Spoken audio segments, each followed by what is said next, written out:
Hello everyone, कैसे हो आप सभी लोग। स्वागत है आपका पर्सनल ट्यूटर के डिजिटल प्लेटफॉर्म पे। तो आपकी स्टडी कैसी चल रही है? आई होप आपकी स्टडी बहुत अच्छी चल रही होगी। आज मैं आपके सामने एक नया टॉपिक लेकर आई हूँ। ये इकोनॉमिक्स का टॉपिक है।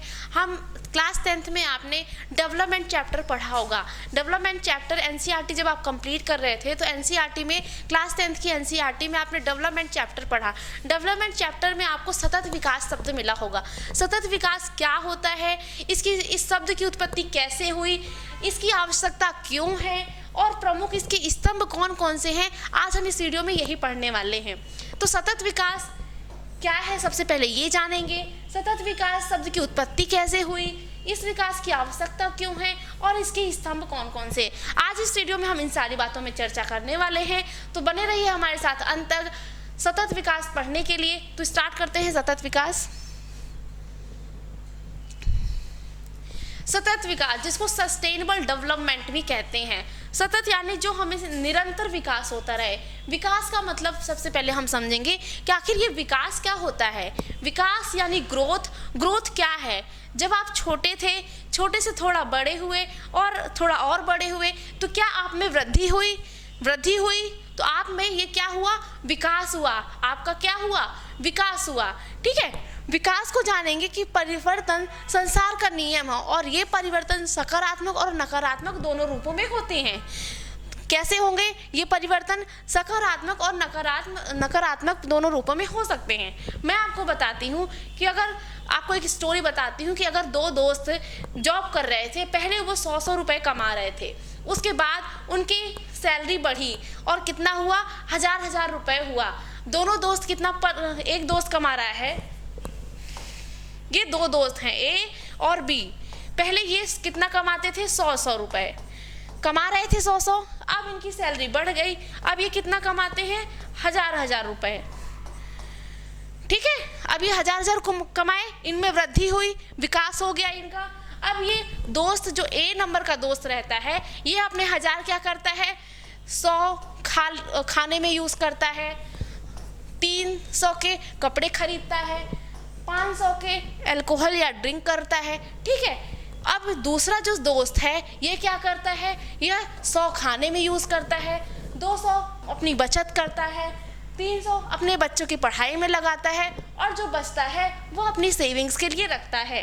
तो दोनों में विकास तो हुआ, विकास हुआ दोनों में, लेकिन एक में सकारात्मक हुआ और एक में नकारात्मक हुआ। नकारात्मक कैसे? इसके जो ए दोस्त है, जो ए नंबर का दोस्त है, इसमें भी विकास हुआ, लेकिन इसके विकास में कोई सकारात्मक चीज नहीं हुई। ठीक है। वहीं अगर बी की बात करें, बी में क्या हुआ? कुछ अच्छी चीजें बी ने क्या की? उस पैसे का अच्छे से यूज किया, यानी उसके में सकारात्मक विकास हुआ। ठीक है। इतनी बात क्लियर हुई? तो ये क्या मैंने अभी आपको बताया, ये परिवर्तन कैसे होते हैं? सकारात्मक और नकारात्मक दोनों रूपों में हो सकते हैं। परिवार, क्षेत्र, समाज, देश और दुनिया में होने वाली किसी भी प्रकार के सकारात्मक बदलाव को हो मानव जीवन की ओर बेहतर ले जाता है, वास्तव में वही विकास होता है। क्या मैंने अभी आपको बताया? परिवार में, क्षेत्र में, समाज में, देश और दुनिया में होने वाले किसी भी प्रकार का जो बदलाव होता है उसमें मानव जीवन को बेहतर की ओर यानी जो अच्छाई की ओर लेके जाए, वास्तव में वही विकास होता है। यानी आप पढ़ रहे हैं, आपके पढ़ने का रिजल्ट नेगेटिव आए तो आप में विकास कैसे होगा? यानी आप पढ़ नहीं रहे हैं, ठीक है, लेकिन जब आप पढ़ने के साथ साथ आपका जो रिजल्ट होगा वो अच्छा होगा, पॉजिटिव होगा, तो सकारात्मक होगा, तो आप क्या कहेंगे? आप में विकास हुआ, आपने डेवलप किया। तो हम इसको क्या कहते हैं? इसी को विकास कहते हैं। समझ में आया? दुनिया में होने वाले किसी भी प्रकार के सकारात्मक बदलाव को ध्यान रखिएगा। किसको? सकारात्मक बदलाव को, मानव जीवन को बेहतर की ओर ले जाने के लिए ले जाना ही वास्तव में क्या है? डेवलपमेंट है, यानी विकास है। Development is a compressive term which is include increase in real per capital income, improvement in living standard of people, reduction in poverty, literacy and crime rate। समझ में आया? डेवलपमेंट की डिफिनेशन है ये।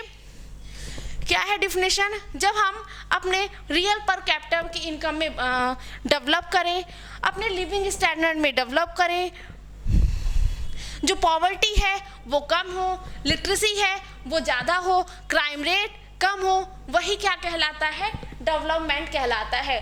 तो डेवलपमेंट क्लियर हुआ। अब बात करते हैं सतत विकास की।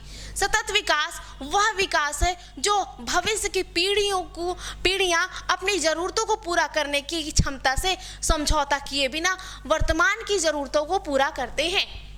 अब बात करते हैं विकास की। विकास में क्या, जब हम डेवलप करेंगे, जब कोई भी कंट्री या कोई भी देश होता है, जब वो विकास करता है तो क्या होता है, विकास के साथ साथ उद्योग बढ़ते हैं, जो परिवहन होता है वो बढ़ता है, ट्रांसपोर्ट बढ़ता है।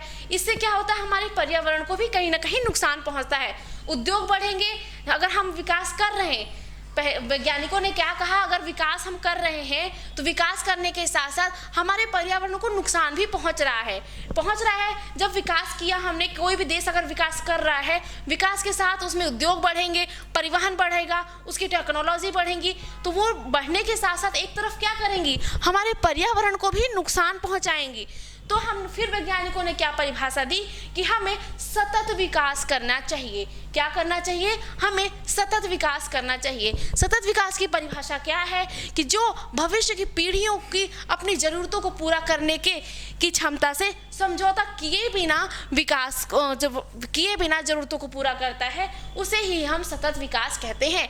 यानी हम जब अपने पर्यावरण को भी सुरक्षित रखेंगे, उसी को हम क्या कहते हैं, सतत विकास कहेंगे। Sustainable development is a development that meets the needs of the present without compromising the ability of future generation to meet their own needs।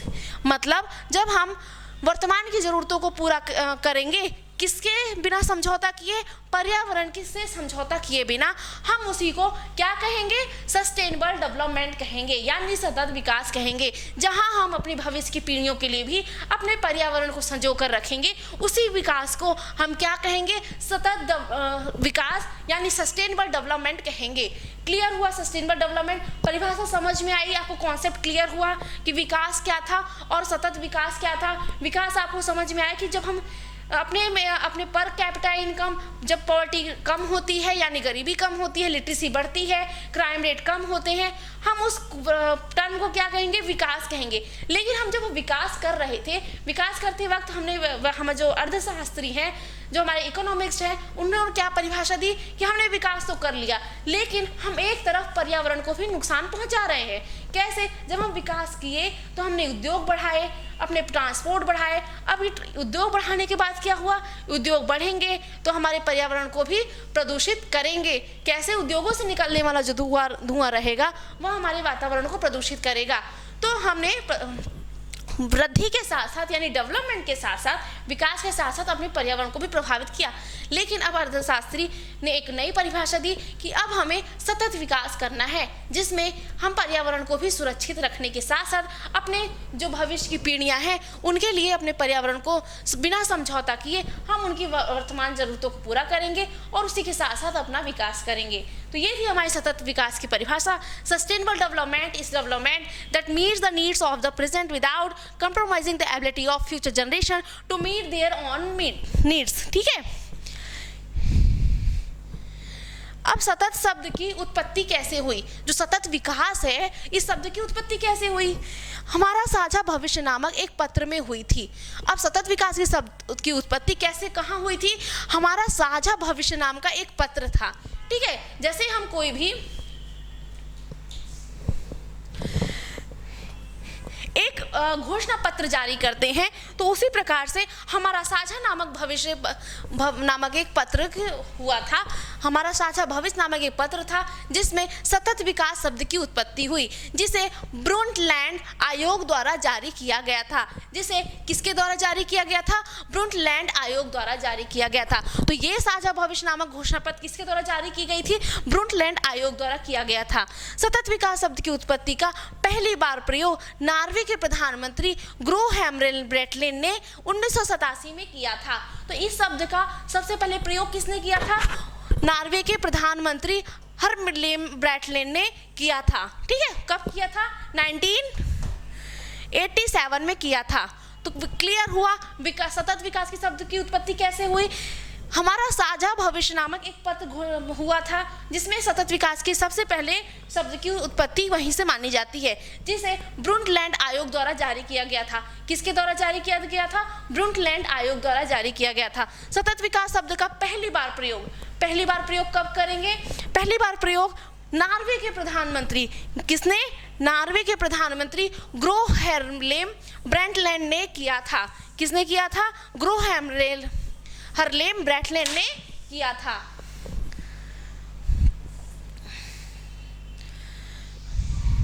अब बात करते हैं सतत विकास की आवश्यकता क्यों है। हम विकास से भी तो काम चला सकते थे, लेकिन हमें सतत विकास की आवश्यकता क्यों है?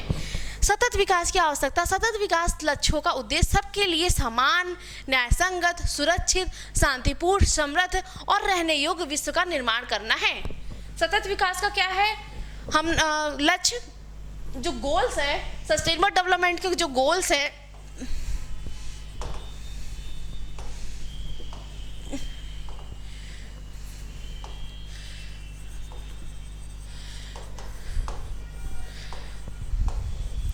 गोल्स कौन कौन से हैं? समान, न्यायसंगत, सुरक्षित, शांतिपूर्ण, समृद्ध और रहने योग्य विश्व, यानी ऐसा विश्व जहां सभी के लिए समान न्याय हो, सभी के लिए सभी की सुरक्षा हो, शांतिपूर्ण हो, जहां दंगे फसाद नहीं हो, समृद्ध हो और रहने योग्य, जहां पर ऐसा विश्व होगा हम वहीं पर सतत विकास कर सकेंगे। विकास के 3 पहलू अर्थात सामाजिक समावेश, आर्थिक विकास और पर्यावरण संरक्षण को व्यापक रूप से सम्मिलित करना है। तो इसकी आवश्यकता क्यों है? आवश्यकता इसलिए है कि हमें एक अच्छे रहने योग्य विश्व का निर्माण करना है। कैसे विश्व का? जहां पर सभी के लिए समानता हो, न्याय संगत हो यानी सभी के लिए समान न्याय हो, सुरक्षित हो यानी सबके लिए वहां पे सुरक्षा की व्यवस्था हो, शांतिपूर्ण हो और समृद्ध हो यानी वो हर चीज़ों से समृद्ध हो, रहने में, खाने में, हर चीज़ों में। ऐसे विश्व का निर्माण करना है। और विकास के जो 3 पहलू हैं, जो डेवलपमेंट के 3 पहलू हैं, कौन कौन से? सामाजिक समावेश, आर्थिक विकास और पर्यावरण संरक्षण को व्यापक रूप से सम्मिलित करना है। तो हमारे सतत विकास की आवश्यकता क्यों है? अगर क्वेश्चन आ जाए कि सतत विकास की आवश्यकता क्यों है, आप बताइए, तो आपको ये 2 पॉइंट लिखने हैं। सतत विकास का जो 3 पहलू है विकास के, उनको भी क्या करना है? व्यापक रूप से सम्मिलित करना है। क्लियर हुआ? सतत विकास की आवश्यकता क्यों है? आगे बढ़ूं। अब बात करते हैं सस्टेनेबल डेवलपमेंट के 3 पिलर्स होते हैं। उन 3 स्तंभ में कौन कौन से आता है? सबसे पहला आता है सोशल, फिर दूसरा आता है एनवायरनमेंट और तीसरा आता है इकोनॉमिक। सस्टेनेबल डेवलपमेंट के ये सबसे पिलर, यानी आप समझ रहे होंगे स्तंभ क्या होता है। स्तंभ यानी किसी भी इमारत को खड़ा करने के लिए हमें स्तंभ की जरूरत पड़ती है, यानी स्तंभ वो मूलभूत आधार होता है जहाँ जिससे जुड़कर वह इमारत खड़ी हो सकती है। यानी जो हमारी सतत विकास है, सतत विकास हमारे किन 3 स्तंभों पे खड़ी रहेगी? यानी जो हमारा विकास है वो किस पे रहेगा? सोशल पे रहेगा, इन्वायरमेंटल पे रहेगा और इकोनॉमिक पे रहेगा। क्लियर हुआ?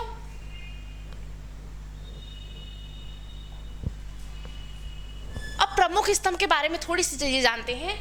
सतत विकास के 3 प्रमुख स्तंभों में आर्थिक विकास, इकोनॉमिक डेवलपमेंट, पर्यावरण संरक्षण, सामाजिक समानता को सम्मिलित किया जाता है। मैंने 3 पिलर बताए थे, ठीक है। पहला पिलर आता है आर्थिक विकास,